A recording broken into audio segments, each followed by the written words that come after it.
컴페어고요. 비교를 한다는 것은 공통점을 찾기 위한 겁니다. 그럼 대조를 한다는 건 차이점을 찾는 건데요.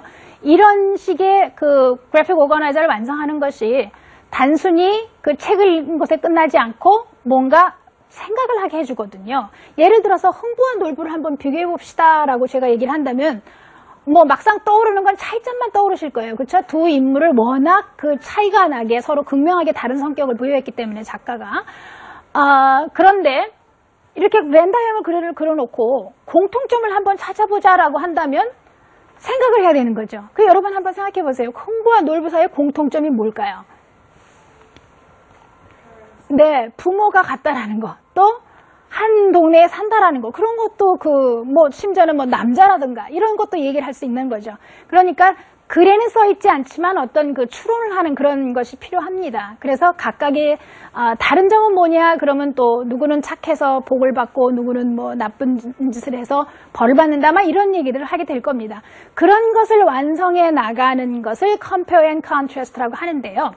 이것이 작품을 읽어나가면서 굉장히 중요합니다. 그러니까 인물을 비교하는 것도 필요하고요. 인물을 비교하다 보면 어떤 차이점이 나오지 않습니까? 그럼 그 차이점 때문에 또 어떤 문제가 생기거든요.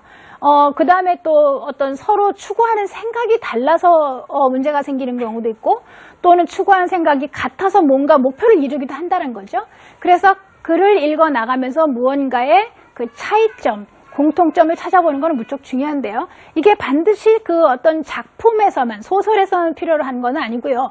사실은 어떻게 보면 넌픽션에서 더 필요할 수도 있습니다. 과학적 사실이나 역사적 사실을 놓고 어떤 그 공통점, 차이점을 발견해 나가는 것은 학습을 해가는 데 있어서 굉장히 중요한 훈련법이기 때문에 그 대조와 비교는 굉장히 좋은 그 그래픽 오거나이저가 됩니다. 지금 여러분이 보시는 것은요.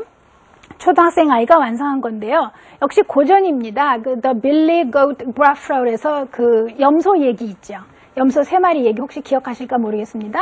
그 각각 크기가 다른 염소죠. 어떤 데서는 형제라고 하고 어떤 데서는 마을에 사는 뭐 크고 작은 염소들이라고 얘기도 합니다. 구전 동화이다 보니까 얘기가 조금씩 달라요. 그런데 그 내용이 어떻게 되냐면 이 염소들이 그 풀을 뜯어 먹으려면 어떻게 해야 돼요? 그 강을 건너가야 되거든요. 그래서 그 다리를 이렇게 건너가야 되는데 그 다리 밑에 이게 노르웨이 동화랍니다. 그 트롤이라는 그 못된 요정이 살아요. 얘가 자기랑 비교해봐서 그 작으면 잡아먹는다. 그렇게 얘기하는 동화도 있고 뭐 어떤 동화는 뭐 무조건 잡아먹는다고 얘기도 합니다. 그런데 이제 생존을 위해서는 건너야 하는 거죠, 이 염소들이. 근데 그 얘기하면서 이 아이는 무엇을 비교했냐면 그 제일 작은 염소랑 중간 염소가 3마리가 나오니까 그 애네 둘을 하고 그 다음에 가장 큰 염소 이 역할에서 영웅시대는 그 큰 염소를 비교를 했어요. 이렇게. 예. 그래서 먼저 공통점이 뭐냐? 공통점이 뭐겠습니까? 모두 다 염소죠. 네, 염소고 그 다음에 먹을 걸 필요로 하는 상황이고 그렇죠? needs food예요. 그 다음에 그러기 위해서는 어떻게 해야 되냐면은 강을 건너야 돼요. 그래서 그 상황을 쓴 겁니다. should cross the river. 이렇게 건너야 되는 거죠. 그 상황은 같은데 그럼 어떻게 다르냐? 자, 아이의 생각을 자꾸 끌어모으는 것이고 한번 읽은 내용을 바탕으로 하는 겁니다. 그래서 어때요? 작은 염소가 건너다가 뭐라 그럽니까? 나를 잡아먹지 말아라. 내 뒤로 큰 애들이 온다. 이렇게 얘기를 하고 빠져나갑니다. 거기에 대해서 아이들이 생각은 어떤 애는 똑똑하다고 말할 수 있고 어떤 애는 영악하다고 말할 수 있고 스마트를 표현할 수 있고 어떤 사람은 또 그렇게 할 수도 있죠. 자기가 힘에 붙여 도저히 혼자 갈 수 없는데 왜 가느냐. careless하다. 이렇게 말을 할 수도 있습니다. 그러니까 어때요? 책을 읽고 얘기를 나눌 수 있는 기회가 되는 거죠. 그렇죠? 그리고 그 트롤과 싸우는 걸 겁을 낸다. 그래서 그 궁색한 어떻게 보면 비겁할 수 있는 변명을 이렇게 하고 가는 거죠. 그런 내용이 이렇게 들어있어요. 그럼 거기에 반해서 그러면 가장 큰 염소는 어떠냐? 애들이 대체로 무슨 얘기냐면 용감하다 이렇게 얘기를 합니다. 싸워서 이기거든요. brave하다라는 거죠. 형용사를 적절히 떠올리는 것도 굉장히 중요한 글쓰기입니다. 네, 그리고 강하다, strong하다, 그러던 그 트롤을 때려 엎은다, 뭐 이런 표현이 다 들어갑니다. 그래서 그 강을 건너는 것을 안전하게 한다 이런 표현을 또 썼어요. Crossing the river safe. 네, 그 건너는 것이 문제가 없게 만들어 놓는다. 영웅이라는 거죠. 자, 그렇게 두 가지 특성의 공통점과 차이점을 찾아서 해보는 건데요. 자, 또 한 번 말씀드립니다만 단순한 글 읽기를 넘어서 뭔가 생각을 해봐야 되고 자기의 생각을 정리하기 위해서 이렇게 한 단어라도 떠올려 봐야 된다는 거죠. 여긴 지금 문장으로 쓰지 않았죠. 그냥 단어 한두 개만 또 이렇게 올려놨죠. 훨씬 깊이 있는 글 읽기가 되고 또 좋은 글쓰기로 발전할 수 있는 중간 단계가 되겠습니다.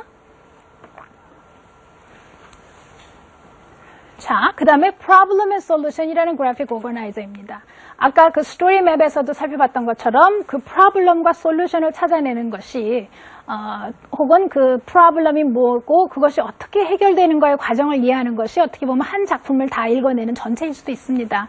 그래서 스토리 맵에서는 간단하게 이렇게 짚고 넘어갔지만 프로블럼 앤 솔루션 오거나이저를 놓을 때는 그 부분만 집중 조명해서 쓰면 되는 거죠. 그래서 아까도 말씀드렸지만 구성의 중요 요소인 그 프로블럼과 솔루션을 잘 파악해 보는 것이다 그러는데 구성이라는 것은 플롯이라고 영어로 표현하기도 합니다. 뭔가 이야기가 시작이 돼서 갈등이 생기고 절정에 이르렀다가 이제 결말에 이른 그 단계인데요. 주로 이제 소설에서 넌픽션에서는 그렇게 등장하지 않죠. 근데 그 부분 중에서 그 문제와 혹은 갈등과 해결을 파악하는 것이다. 알죠? 뭐 그래픽 오거나이저라고 하지만 뭐 호되게 대단한 디자인이 있는 건 아니고요. 이렇게 두 개의 칸이 있으면 되는 거죠. 근데 이제 아이의 흥미를 불러일으키기 위해서 예쁜 디자인을 이렇게 넣어 놓는 거죠. 자, 그래서 한 예가 또 뭐냐면 그 라푼첼이라는 거, 우리 라푼첼이라고 하죠. 라푼첼은 뭐가 떠오르세요? 네, 전부 다 어머님들이 이렇게 하시는데 긴 머리가 있죠. 네, 라푼첼, 영어로는 발음이 조금 다릅니다. 네, 그래서 그 라푼젤의 문제와 그 해결을 이렇게 아이의 시각으로 써놓은 건데요. 제가 이 동화를 가지고 아이들을 2명을 해보니까 문제로 인식하는 부분이 서로 달라요. 네, 그러니까 어떤 아이는 그 라푼첼이 그 바벨탑이라 그런다. 그 탑이 있죠.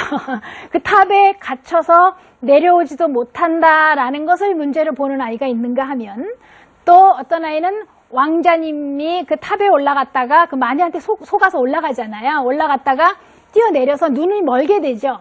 그 부분을 문제로 보는 아이들도 있어요. 그러니까 지도하는 엄마가 자기의 생각을 강요할 필요는 없죠. 근데 물론 전혀 문제가 아닌 것을 짚는 아이들도 있어요. 네, 그런 아이들이 있는데 그런 경우는 그것이 왜 문제가 되는가 우선 아이의 생각을 들어보는 게 중요하고, 그렇죠? 그러면 문제가 될 수도 있겠다. 근데 우리가 항상 갈등이 느껴지는 게 뭐냐면, 뭐 창의적인 생각으로 인정을 하는 것도 좋지만 항상 중요한 것이 보편적인 거라는 게 있습니다. 그렇죠? 그 작가가 실제 말하고자 했던 바가 있다라는 거죠. 교육적으로 그것도 필요하거든요. 그러니까 아이가 전혀 문제가 아닌 것을 자기 나름으로 문제라고 인식을 했다면 거기에 귀를 기울여 주셔서 그런 그래픽 오거나이저도 만드시고, 그 다음에 교육적인 의미로 보편적인 것, 주로 일반적인 것을 또 한번 만들어 보는 것도 굉장히 중요합니다. 그래서 이 아이는 라푼젤이 위치에 의해서 갇혔는데 그 이유가 부모님이 그 마녀의 무엇을 훔쳤기 때문이다, 뭐 가져갔기 때문이다라는 얘기를 썼고요. 그랬는데 이제 결국은 어떻게 왕자가 와서 구해주고 결혼한다 뭐 이렇게 썼습니다. 여학생이었는데요. 그 부분을 제일 좋아하죠. 결혼한다라는 내용을요. 그래서 해피엔딩으로 끝나는데 그 두 부분을 써보는 건데, 자, 항상 말씀드리지만 읽고 이야기를 나누고, 그렇죠? 생각을 정리하고 그것을 써보는 거죠. 이때 영어가 많이 틀렸다, 뭐 이것은 어떻다, 이것을 그렇게 강요하지 않으셔도 됩니다. 영어가 많이 틀렸다거나 이 표현이 좋지 못하다 그런 걸 강요하면 글쓰기가 재미없어집니다.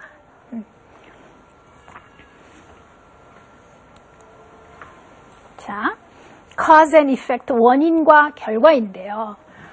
자, 이 관계를 파악하는 것이 성인이 된 우리한테는 무척 쉬워요. 어떤 일로 인해서 무엇이 벌어졌다라는 건. 그런데 어린아이들과 책을 읽어보면 놀랍게도 그 부분에 대한 파악이 잘 쉽지 않게 되는 경우가 있습니다. 그래서 그것을 한번 이렇게 따져보는 건데요. 넌픽션에서도 좋습니다. 그러니까 가령 뭐 물이 녹으면 얼음이 녹으면 물이 되고 그걸 덧끓이면 수증기가 되고, 그거 다 원인과 결과의 관계니까요. 그런 것을 파악해 보는 것처럼 일반 작품에서도 어떤 일련의 사건들 사이에 원인과 결과를 파악해 보는 것이 이 그래픽 오거나이저입니다. 자, 문제를 규명해서 그 문제로 인한 결과를 알아보는 거죠. 그래픽 오거나이저 자체를 볼 때는 이렇게 그냥 cause, effect 해서 사건을 쭉 나열하는 거죠. 그럼 타임라인이라는 것도 사건을 쭉 나열하는 것이고, 어찌 보면 서머리 차트라는 것도 쭉 나열하는 것인데, 이것도 별다른 건 없어요. 그렇죠? 그러나 목표하는 것이 뭡니까? 타임라인이라는 것은 그냥 시간의 순서대로 쭉 나열하게 하는 것이고, 그러니까 어때요? 좀 쉽죠? 그렇죠? 누구나 하기가 어렵지 않죠? 그런데 목표를 그야말로 무엇이 잘못돼서 이런 일이 생겼나, 혹은 어떤 누구의 도움으로 이렇게 잘 되었나, 이런 걸 파악해 보는 것은 cause and effect라는 거죠. 그러니까 사고가 조금 더 발전한 거죠. 자, 예를 한번 보겠습니다. 네, 이거는 이제 그 세 마리 곰과 골디락스 얘기 있죠? 골디락스가 어떻게 돼요? 그 곰들이 죽을 끓였는데 너무 뜨거워서 잠깐 산책을 나간 사이에 요 귀여운 건지 앙큼한 건지 네, 골디락스가 들어가가지고 먹고 잠이 들어버리잖아요. 그래서 이제 베어스 돌아와서 화가 났다 이런 내용인데, 그걸 가지고 이렇게 원인과 결과를 이렇게 한번 삼아본 거예요. 그래서 이렇게 보면은 어때요? 죽이 너무 뜨거웠다라는 표현이 있습니다. The porridge was too hot. 그래서 어떻게 되냐면 산책을 나가거든요. The three bears went out to take a walk. 이런 말이 있는데요. 결국 산책을 나간 이유가 죽이 뜨거워서인 거죠. 자, 이거는 하나의 그냥 그렇게 심각하지 않은 사태입니다만 굉장히 중요한 어떤 문제가 발생했을 때는 그 원인을 규명해 보는 게 굉장히 중요하고 꼭 해야 할 일이잖아요. 그럴 때 이 그래픽 오거나이저는 굉장히 도움이 됩니다. 그래서 이제 그 골디락스가 이럴 때 관계를 어떻게 맞춰보면 좋을까요? 뒤에 걸 얘기하고 because하고 문장이 맞으면 되는 거죠. 그렇죠? 그래서 the three bears went out to take a walk because the porridge was too hot 해서 그게 맞으면 맞는 거죠. because로 연결되는 경우로. 근데 어떤 경우는 아이가 써놓고 그걸 because로 두 문장을 연결해보면 잘 맞지가 않는 경우가 있어요. 그런 경우에 다시 한번 생각을 고치게 하는 거죠. 그러니까 이게 왜 그러냐면요. 순차적으로 일어나는 일과 원인과 결과를 파악하는 게 아이들이 쉽지 않아요. 그러니까 시간상으로 꼭 일이 발생했다고 해서 앞일이 뒤에 일의 원인이 되지는 않거든요. 그런데 아이들은 이 써보라 그러면은 그렇게 쓰는 경우가 굉장히 많습니다. 그것은 타임라인이죠. 그렇죠? 그래서 그 두 문장 간의 관계를 because, so 이런 것으로 연결해 봤을 때 그것이 의미가 되면은 잘 작성한 것이죠. 그렇죠? 그래서 그렇게 논리적으로 맞춰보는데요. 논리적으로 제가 맞춰본다고 말씀드린 것처럼 논리적인 사고를 하는데 굉장히 중요합니다.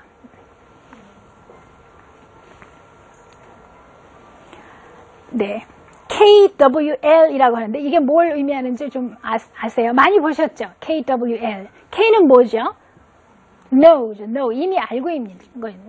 W는 want to know. 알고 싶은 것이에요. Learn은 learned. What I have learned 혹은 what I learned 이제 배운 것 이렇게 된 거예요. 이 제목에서 풍기는 것만으로도 글 읽기라고 할까요? 학습이라고 할까요? 이 모든 게 다 완성이 된다 볼 수가 있어요. 저는 KWL을 굉장히 좋아해요. 이것이 있으면 자 어떤 그 토픽이나 어떤 그 주제에 관해서 정리를 하는데 굉장히 좋습니다. 자, 근데 제가 그 밑에 뭐라고 써놨으니까 non-fiction 읽기에 좋다 이렇게 됐어요. non-fiction 읽기. 아마 non-fiction 하면은 대표적으로 떠오르는 그래픽 오거나이저가 KWL일 겁니다. 자, 그래서 K 이미 알고 있는 바 그건 뭐죠? 배경 지식이죠.